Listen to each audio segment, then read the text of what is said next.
Bonsoir, bonsoir à toutes et à tous. Bienvenue sur El Maralebiya. Excusez-nous pour des raisons techniques, pour ces 20 minutes de retard. En tout cas, soyez les bienvenus. Merci pour votre fidélité. On évoquait donc, il y a maintenant plus de 48 heures, la sortie, comment appeler ce papier au sein de l'APS qui qualifie, entre autres, de France 24 de chaîne poubelle, notamment avec des termes parfois très virulents, qui remet en cause vraiment le France 24 sur le traitement de l'information, notamment concernant les feux et l'APS à ce moment-là qui annonçait aussi donc que l'État algérien avait tout dans un temps record mis les moyens pour faire face à ces feux qui malheureusement donc ont fait aujourd'hui on compte officiellement les chiffres 34 décès, des biens, des chocs psychologiques, énormément de blessés. Aujourd'hui nous allons revenir sur l'Union nationale des journalistes et des professionnels des médias qui eux donc condamne la campagne flagrante menée par France 24, donc d'armes médiatiques de la France.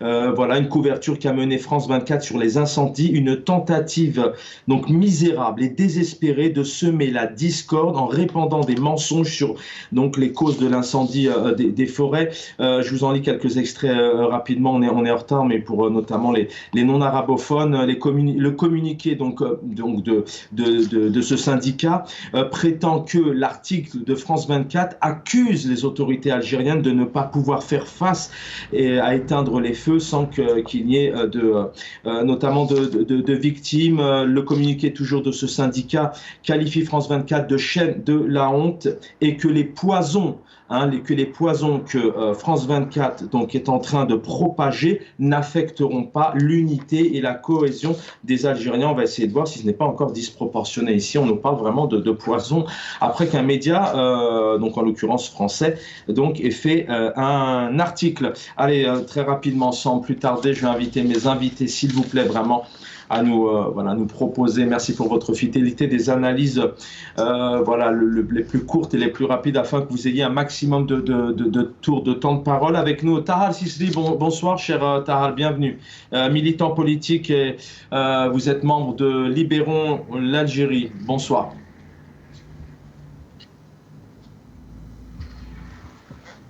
Alors Tahal Sisli, est-ce que vous m'entendez ? On a un petit souci avec Tahal Sisli on va essayer de retrouver juste derrière. Militant politique, Azoual Chemrouk, bonsoir, cher Azoual Chemrouk, militant politique, merci pour votre fidélité. Bonsoir. Bonsoir Chaban, bonsoir à tous vos téléspectateurs, bonsoir à toute l'équipe technique et bonsoir à vos invités. Et je vous remercie pour l'invitation. Merci infiniment. Il est avec nous, vice-président de la Fédération internationale des droits humains, avocat, maître Aïssa Rahmoun, bonsoir. Bonsoir Chaban, bonsoir aux invités, aux téléspectateurs. Merci, on va essayer de retrouver Tahal Sisli on doit avoir quelques minutes en début d'émission, notamment pour revenir sur la mobilisation à Place de la République à Paris aujourd'hui pour commémorer donc la mort de Aythman Djebari, paix à son âme. On va essayer de le retrouver. Azoual Chemrouk, je vais commencer par vous. L'APS, donc il y a 48 heures, attaque France 24 avec des termes virulents, voire grossiers. On parle d'une chaîne poubelle. Et puis là, nous avons l'Union nationale des journalistes, armes médiatiques de la France. Il y a je ne vais pas citer, j'en ai donné quelques éléments tout à l'heure. D'abord un mot sur l'APS qui emploie ces mots. Bon, j'aimerais d'abord signaler que l'APS ne remplit plus son rôle d'agence de presse qui réunit des informations et les distribue à toutes différentes organes, à toutes différentes presses écrites ou médiatiques. Malheureusement, notamment à partir de 2019, on a vu l'APS une agence de propagande au service du pouvoir. Donc on l'a vu au service de Gaïd Salah à l'époque où il était fort, et aujourd'hui on la voit au service de Tebboune et de Chengueliha. Alors personnellement, j'ai lu l'article de l'APS et je suis parti voir, c'est-à-dire que ce qu'avait dit France 24 pour mériter toutes ces insultes, hein, parce que c'est pas digne d'un journaliste. Ce genre d'article, moi que je qualifie de poubelle justement cet article, malheureusement. Donc je suis parti voir ce qu'avait dit France 24 et franchement, objectivement, je n'avais rien trouvé. C'est-à-dire que France 24 avait diffusé comme information qui suscitait c'est-à-dire ce genre de traitement de la part de l'APS. J'ai vu une objectivité. Bon, je suis pas là contre France 24, loin de là, mais j'ai essayé de trouver des éléments qui pouvaient justement justifier ce qu'avait dit l'APS à son égard, et j'ai rien trouvé malheureusement. Donc ils ont traité les feux de forêt qui touchent tout le pourtour de la Méditerranée, notamment la Grèce, l'Italie, le sud de la France, l'Algérie, et il y a une telle objectivité que l'article, enfin ce qu'avait France 24 n'est pas reprochable. Moi, je pense que l'article qui a été fait de France 24, ce qu'il justifie, ce n'est pas les incendies ou le traitement des incendies de la part de France 24, mais plutôt ce qui vient après, c'est-à-dire en deux ou troisième paragraphe, c'est-à-dire l'attaque. C'est-à-dire ils ont profité ces événements, ces incendies pour attaquer une personne apparemment influente au sein de l'Élysée, au sein du Quai d'Orsay, qui influence négativement c'est-à-dire la politique étrangère française à l'égard de l'Algérie. Apparemment, moi, j'ai fait quelques recherches qui sont vraiment sommaires, et j'ai trouvé que c'est un écrivain apparemment qui s'appelle, d'origine algérienne, entre guillemets, français, qui s'appelle Amelen. Donc, je pense que ce qui a vraiment motivé cet article, c'est supposé.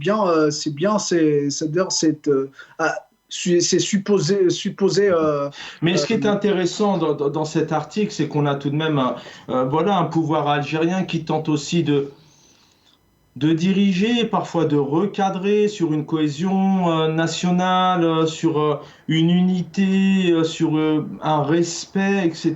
Là, je veux dire, on dépasse toutes les limites avec ces injures. Limite même, c'est ce que je disais hier, c'est que si l'APS voulait avoir un minimum de crédibilité, peut-être qu'elle aurait pu éviter d'écrire je ne sais même pas comment l'employer, parce qu'entre confrères, est-ce qu'on peut vraiment... Franchement, c'est pas un article journalistique qui a été écrit, qui a été diffusé par l'APS. Je pense que c'est un article plutôt politique, plutôt fait même par des voyous. Genre, franchement, je ne suis pas journaliste en la matière, mais c'est pas un article journalistique qui digne de ce nom, qui respecte la déontologie et qui respecte, c'est-à-dire l'éthique journalistique. Et puis, c'est pas un article journalistique, c'est un article politique. C'est-à-dire, d'ailleurs, on a vu vous avez parlé tout à l'heure de la déclaration de l'Union nationale des journalistes. On va y venir dans un instant. On va juste donner. Pour finir, ça démontre une chose, c'est-à-dire que la presse algérienne qui est soumise, elle attaque en meute. Et donc ça démontre l'aspect propagandiste de la presse qui est soumise algérienne.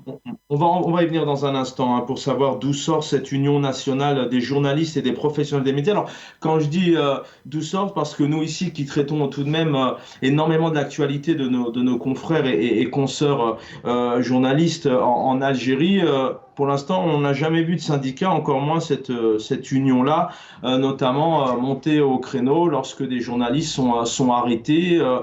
Il y a eu cette loi aussi de l'information dernièrement où on n'a pas entendu notamment cette union. On va essayer d'en parler dans un instant. Maître Rahmoun avec nous. Bonsoir Maître, vice-président de la Fédération internationale des droits humains.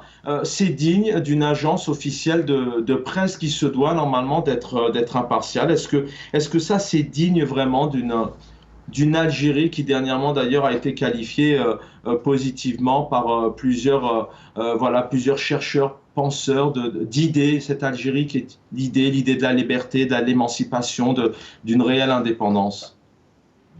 Non, de toute façon, on ne peut pas dire que ça soit une dépêche ou un communiqué émanant d'une agence. Moi, je dirais que c'est l'agence de la propagande au service. Au service de qui? Bien sûr, au service des tenants du pouvoir, parce que là, ça devient effectivement comme...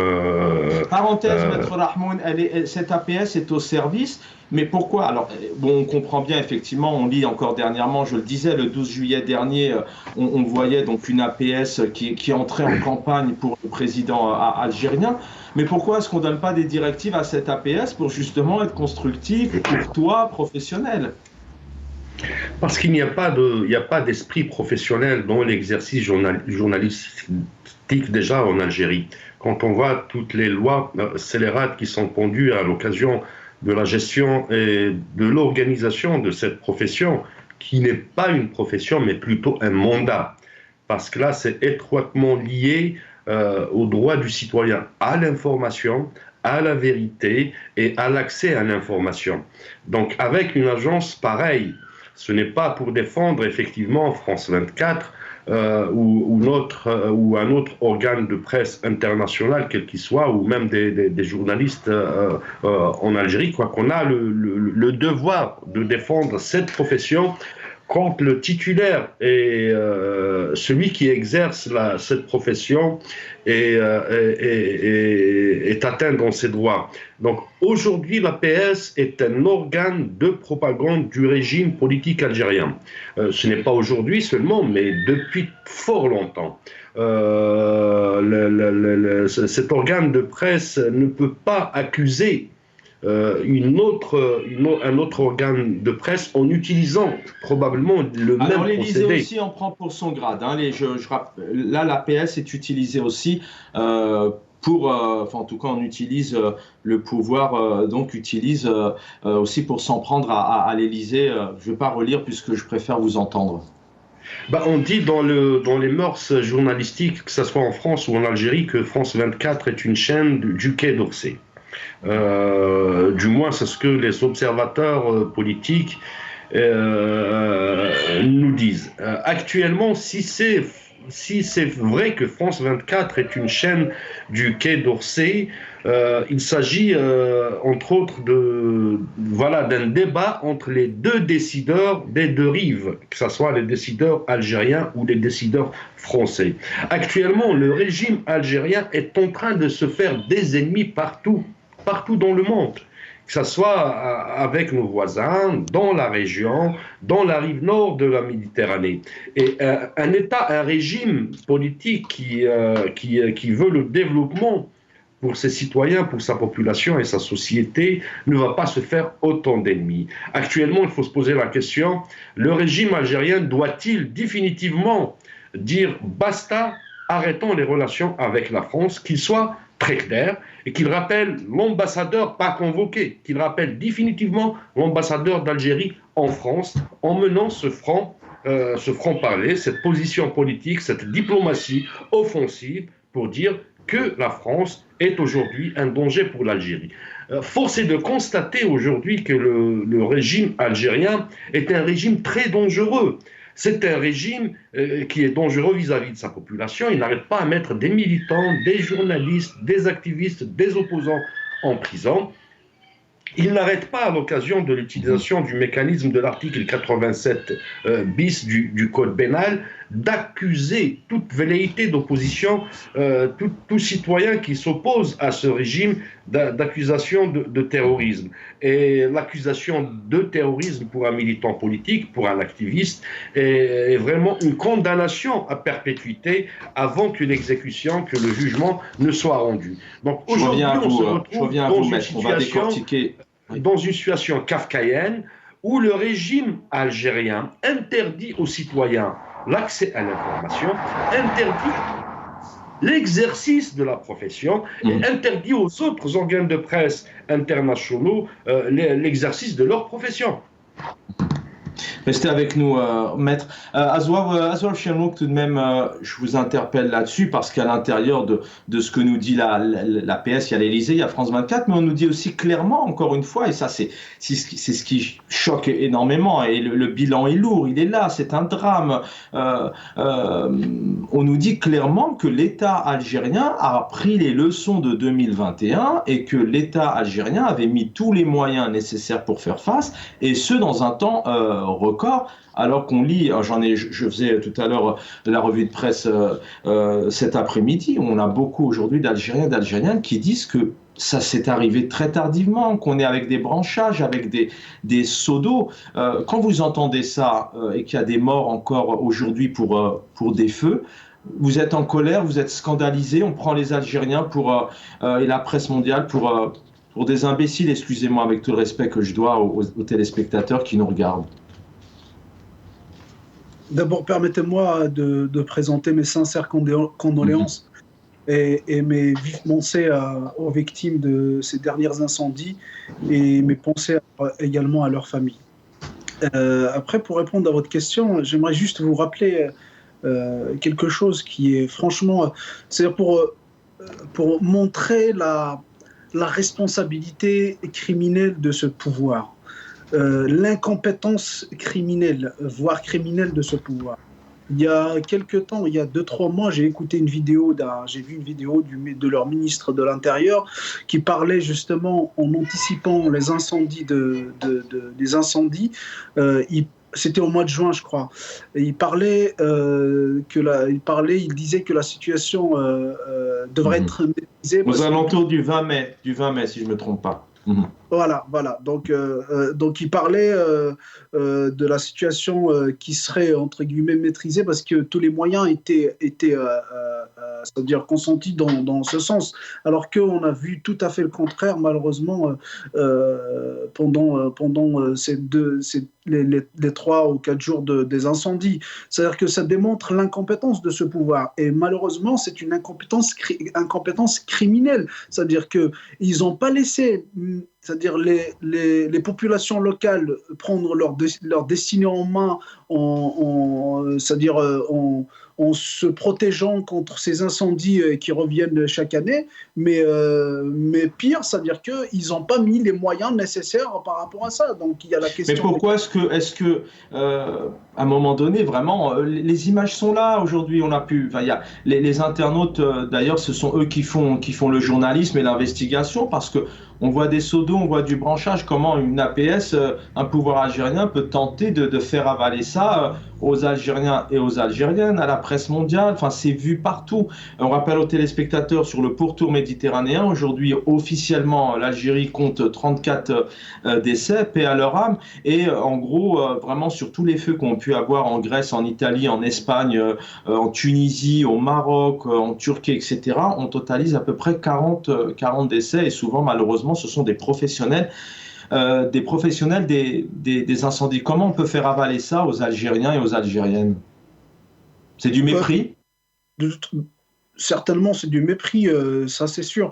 De toute façon, ils ont l'habitude de mensonges, donc parfois, tantôt pour cacher leur incompétence, tantôt pour cacher leur illégitimité. Donc, si vous voulez, c'est pas quelque chose d'inédit de le mensonge de la part du pouvoir algérien.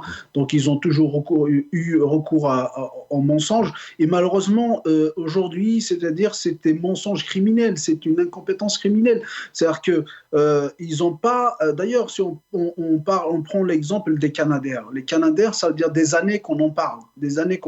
Et ils ont, en plus, l'année dernière, je crois, il y a quelques mois, ils ont parlé de l'acquisition de 2 Canadaires. Ma mémoire est bonne. Et alors qu'on ne les a pas vus lors de ces incendies qui ont survenu la semaine dernière. Donc, ces mensonges... c'est-à-dire c'est un énième mensonge de ce pouvoir qui est à son accoutumée. C'est pas quelque chose d'inédit. En plus, si vous voulez, c'est le mensonge, c'est dans l'ADN des pouvoirs dictatoriaux et légitimes. Donc, pour justifier une incompétence, il recourt au mensonge, il recourt à l'intérieur. Justement, Réaction 1 minute, après on va donner un temps de parole aussi à Maître Rahmoun. Ces signes aussi peut-être, ce sont effectivement des non-vérités, en tout cas ce sont des mensonges parce qu'il y a les moyens ne sont pas là, voilà, les images parlent d'elles-mêmes. C'est aussi peut-être significatif de l'échec d'un système qui n'est pas de travail en amont, de plan d'Orsec, de ministres aussi qui travaillent réellement entre janvier et la période estivale. Pas que ça, c'est-à-dire que c'est, au fait, si vous voulez, Chaban, c'est que c'est un travail à long terme. C'est-à-dire que anticiper ce genre c'est des politiques locales, c'est des politiques nationales et même internationales à long terme. C'est-à-dire que pour préparer une saison estivale et c'est-à-dire pour anticiper les feux de forêt, notamment dans la Méditerranée qui connaît des chaleurs très très importantes dues au changement climatique. C'est-à-dire que si vous voulez, c'est des politiques locales, nationales et internationales. Locales, c'est-à-dire de permettre c'est-à-dire à la population locale c'est-à-dire que de s'adapter localement par rapport c'est-à-dire aux incendies, nationales, c'est-à-dire de donner les moyens nécessaires aux localités, notamment les localités les plus touchées, fréquemment plus touchées, et international, Chaban, il faut peser à l'international. Aujourd'hui, tout se discute, notamment au changement climatique, se discute à l'international. On a vu des COP chaque année, des COP 22 qui reviennent et discutent. Heureusement, notamment les pays du Sud n'ont pas ce pouvoir d'aller discuter et d'aller arracher des acquisitions, des acquis, de la part des grandes puissances, parce que pour la simple raison qu'ils sont faibles diplomatiquement. Pourquoi ils sont faibles diplomatiquement? C'est ce que disait Maître Rahmoun Appé qui s'isole. Je reviens à vous dans un instant, Azwa Chemalouk. Merci d'être là. D'ailleurs, on rappelle aussi ce qui est très critiqué aujourd'hui, ce qu'on reproche au président algérien, c'est qu'il n'ait pas décrété au moins une journée de deuil national. Et c'est vrai, quand on a aujourd'hui 34, ce sont les chiffres encore une fois annoncés par le pouvoir, ça mérite tout de même au moins une journée, voire 3 jours de deuil national. Mais on peut comprendre que si le président algérien décrétait ces journées-là, ça veut dire qu'il assumerait aussi à un moment donné la responsabilité. En l'occurrence, c'est pas le cas, puisque même le ministre de l'Intérieur n'a pas été entendu et on n'a pas non plus vu de procureur vraiment répondre de ce drame. Maître Aïssa Rahmoun, je voudrais revenir avec vous, plusieurs journalistes. Je voudrais qu'on évoque avec vous aussi l'Union nationale des journalistes et des professionnels des médias. Voilà, j'en ai lu des extraits tout à l'heure qui emploient des termes encore beaucoup plus cinglants que l'APS. D'où sort cette union des journalistes, ce syndicat? Pour quelle presse d'ailleurs? On a vu dernièrement plusieurs journalistes interpellés violemment derrière les barreaux avec des dossiers vides. On n'a jamais vu ces syndicats réellement se mobiliser. Je pense que même ce syndicat ou cette union nationale pour l'indépendance ou je ne sais quoi des journalistes fait partie de ce qu'on appelle le mouvement de la société civile. La société civile, il faut la scinder en deux. La société civile, comme elle est énoncée dans le standard international, dans la pratique réelle, et la société civile, en SVIL. Et je pense qu'il faut prendre cet axe d'une manière très globale. Très globale, pourquoi? Parce que si vous avez suivi, si on a suivi tous ensemble les événements qui se sont chevauchés d'une manière très rapide, très accélérée, le régime algérien aujourd'hui, et ça demeure mon opinion, pour moi c'est une piste à ne pas écarter, est en train de préparer les meilleurs moyens pour son maintien. Comment préparer les meilleurs moyens d'un maintien d'un régime autoritaire? C'est par la violence, un régime qui est né de la violence, qui a survécu et régné avec la violence, veut continuer à régner avec la violence. La violence, ce n'est pas seulement le fait de mater les rassemblements, les manifestations avec force. la violence, elle est multiforme et elle a plusieurs mécanismes. Donc la violence, elle est avant tout dans l'aspect législatif. Quand on prend des lois scélérates comme l'article 87 bis, comme la loi sur les associations, la loi sur la liberté de la presse, les lois organiques qui organisent l'aspect politique et la gestion politique de l'État, on s'aperçoit aujourd'hui que le régime veut éradiquer ce qui reste comme société autonome, société civile autonome, chose qui a été faite avec la dissolution de plusieurs associations et ONG algériennes indépendantes et autonomes à l'image du Rassemblement Action Jeunesse et de la Ligue algérienne de défense des droits de l'homme. Et à côté de ça, on fait remonter en surface toutes ces ONG, toute cette société civile servile, très docile au discours du régime. Là, c'est un point important. Et Maître Rahmoun, après, on a vu dernièrement le champ médiatique, on en parle ce soir, qui est totalement fermé. D'ailleurs, on rappelle, on ne pourra jamais le rappeler assez, qu'aucun média n'a pris la responsabilité de faire de la une de son journal, vraiment de rendre hommage à serait-ce de faire la une avec ces incendies et ces décès, paix à leur âme. Et on n'évoque même pas la question des analyses et des questions qui fâchent, de la responsabilité, des moyens, etc. Ça veut dire quoi aujourd'hui? Ça veut dire qu'après le champ syndical, les lois qui réforment, qui encadrent, c'est ce que dit le pouvoir, les médias, on a compris que c'était pas le cas. Ça veut dire qu'aujourd'hui, ce syndicat-là, qui sort de nulle part, en tout cas pour nous, on n'en a jamais entendu parler. C'est-à-dire que le pouvoir est en train aussi de récupérer ce syndicat pour entrer en campagne, parce que là, c'est la continuité de la PS, hein, même pire. Chaban, on ne peut pas récupérer un syndicat qu'on a créé. On ne peut pas récupérer un syndicat qu'on a créé. Donc, c'est ce que je disais tout à l'heure, il faut prendre cet aspect d'une manière très globale, avec la théorisation de l'acte politique à travers l'article 87 bis, avec l'extinction des espaces de la société civile, avec la crise socio-économique, avec l'accusation de ce qui peut être comme solidarité internationale vis-à-vis des ONG internationales, vis-à-vis de la diaspora algérienne qui lutte, et particulièrement en France et au Canada, pour l'indépendance et l'autonomisation de l'action politique de la société algérienne et son développement. Donc le régime aujourd'hui, pourquoi je disais tout à l'heure, prépare les meilleures conditions de son maintien.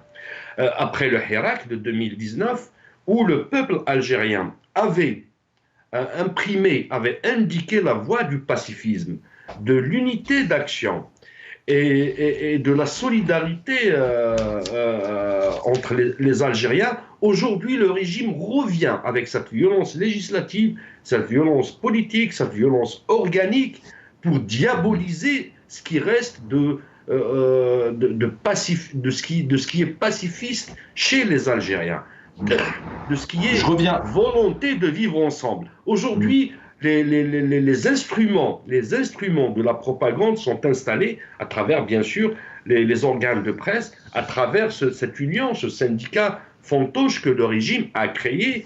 La société algérienne bouillonne. Il risque d'y avoir un soulèvement populaire très violent, et le régime va justifier son maintien par la main étrangère, qui est un ancien discours, par la volonté de l'ingérence des États, particulièrement européennes et américaines, occidentales, ce qu'on appelle occidentales en général, parce qu'il y a déjà une volonté d'une protection russe et Chine à la fois. Donc il y a un axe qui est dicté par le régime algérien, mais en intérieur, justifier cette violence par ce discours politique qui est en train de s'installer actuellement vis-à-vis de ce qui est liberté fondamentale et droits fondamentaux. Je reviens à vous, maître. Merci, restez avec nous. Azwa Chemrouk, on rappelle aussi aux téléspectateurs que maintenant, depuis le mois de mars, et ça, chemin faisant, les termes et les phrases sont très très clairs, très explicites. L'Algérie qui avance vraiment à pas vers l'excellence, vers le summum, vers le sommet. Quand on lit vraiment l'exemple, le niveau, je suis vraiment désolé d'employer ces termes, mais là, il y a vraiment un niveau d'une bassesse d'écrire de telle sorte, je trouve que d'employer les termes d'un sommet et d'une Algérie qui avance vers l'excellence, ce ne sont pas de très bons exemples si les futurs journalistes universitaires sont en train de lire ce qu'on peut voir au sein de l'APS. Azouab Chemlouk, réaction pareille, cette union nationale des journalistes qu'on n'a pas vu quand fallait notamment peut-être intervenir, protéger, réagir sur cette loi de réforme d'information, réagir aussi sur des affaires de journalistes, même du temps de Khaled Darani, de Hassan El Qadi, il y en a d'autres. Il y a actuellement Moustapha Benjmaa qui est toujours notamment derrière les barreaux.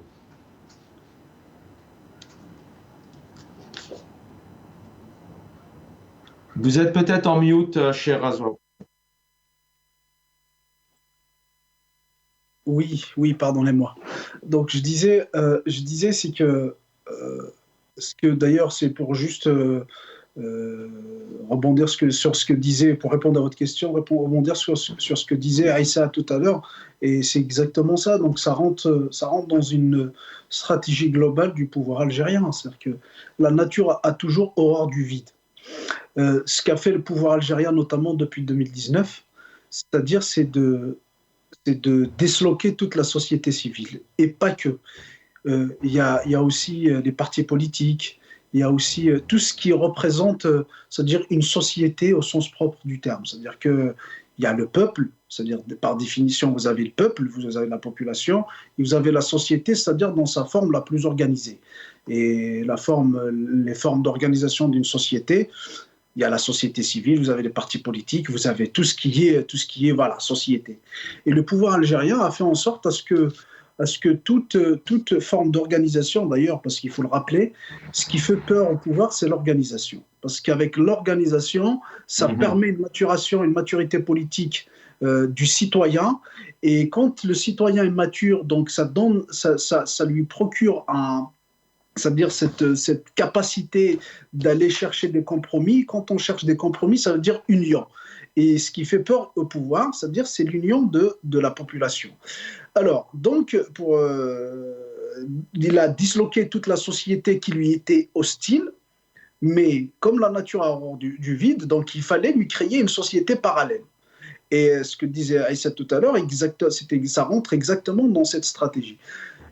Donc, on a disloqué, par exemple, les syndicats autonomes de différentes corporations. Et ce syndicat qui vient de naître, moi, je viens d'apprendre son existence, et ça rentre justement dans cette stratégie. Oui, puis surtout que là, il ne joue pas le rôle de syndicat, pour être clair, puisque il s'en prend d'abord à un autre média, et puis d'une manière où il ne pose même pas des questions, où il n'a pas d'analyse, il n'y a pas d'analyse en essayant de comprendre. C'est des affirmations et des accusations très, très graves. Ça rentre, c'est pour ça que c'est pas un syndicat au sens propre du terme, c'est-à-dire dans l'appellation c'est un syndicat, peut-être dans les statuts c'est un syndicat. C'est l'avocat du président algérien? Pardon? C'est un des avocats du président algérien? Certainement, sans aucun doute, parce que moi, j'ai été chercher par rapport à cette dépêche de l'APS, j'ai été chercher France 24, j'ai été chercher même d'autres articles de presse qui parlaient de ça, et j'ai vu une armada c'est-à-dire de médias qui ont été mobilisés dans le sens de l'APS. J'en ai vu d'ailleurs, je vous ai parlé tout à l'heure d'un lobbyiste, un soi-disant lobbyiste français qui agissait à l'encontre des intérêts algériens. Et je l'ai trouvé c'était un article d'un média algérien pro-pouvoir qui a parlé de ça. Je pense que c'était un article qui a été des ordres qui ont été donnés de la part de services communication c'est-à-dire qu'il est au niveau de la présidence, donc il a ordonné l'APS de parler on lui a donné même les éléments, même la dépêche, elle a été bien préparée, et puis on a ordonné tous les relais du médiatique du pouvoir algérien pour en parler, et on a ordonné, c'est-à-dire ce soi-disant syndicat pour en parler, et pour attaquer, pour, c'est-à-dire corroborer, soi-disant, la dépêche de l'APS. Donc, merci, cher. Je vous laisse terminer rapidement, 30 secondes. Justement, rapidement, c'est-à-dire que ça rentre dans une stratégie globale. C'est-à-dire qu'on disloque la société le pouvoir algérien disloque la société civile qui lui était hostile et la remplace par une société parallèle. Comme le pouvoir, il s'est créé même sa base électorale. C'est-à-dire que Tebboune, il parle des millions d'Algériens qui n'ont pas... Merci. On n'a pas vu ça. Donc, un pouvoir... Oui, c'est vrai que... Au sein de l'APS, encore une fois, le 12 juillet dernier, on nous disait que le président avait été élu d'une manière libre. Voilà, donc merci vraiment à tous les deux. J'aurais aimé qu'on échange encore un peu plus. Il y aura la rétro samedi prochain si vous êtes disponibles. Vous êtes les bienvenus. Merci, maître Rahmoun. Merci, Azwa Chemrouk. Voilà, on va saluer Taha-Sissi qu'on n'a pas pu rejoindre à nouveau. Je vous souhaite une belle soirée. Merci à la rédaction pour ces quelques petites minutes supplémentaires. J'aurai le plaisir, je l'espère, de vous retrouver demain soir. Prenez soin de vous.